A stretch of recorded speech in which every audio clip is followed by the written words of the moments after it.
και η προϋπόθεση της υπαρκτικής ελευθερίας. Όλες οι άλλες οντολογίες προϋποθέτουν μια αιτιώδη αρχή του υπαρκτού μονάδα. Ένας Θεός, ο οποίος αποφασίζει να φτιάξει τα πάντα. Ή έστω στην αρχαία, στον Ησίωδο, ένα αρχαίο ζευγάρι.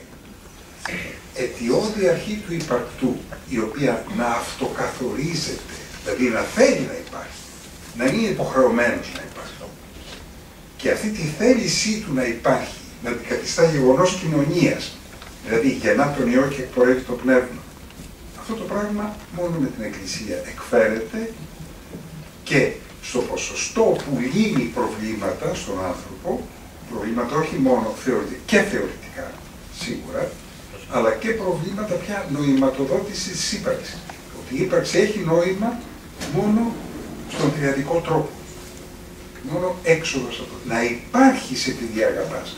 Όχι να υπάρχεις και επιπλέον να αγαπάς. Αυτό βιώθηκε, δεν μου αρέσει η λέξη γιατί απηχεί ο λίγο με τη τυχολογία. Κατανοήθηκε και εκφράστηκε μέσα από την τέχνη της Εκκλησίας.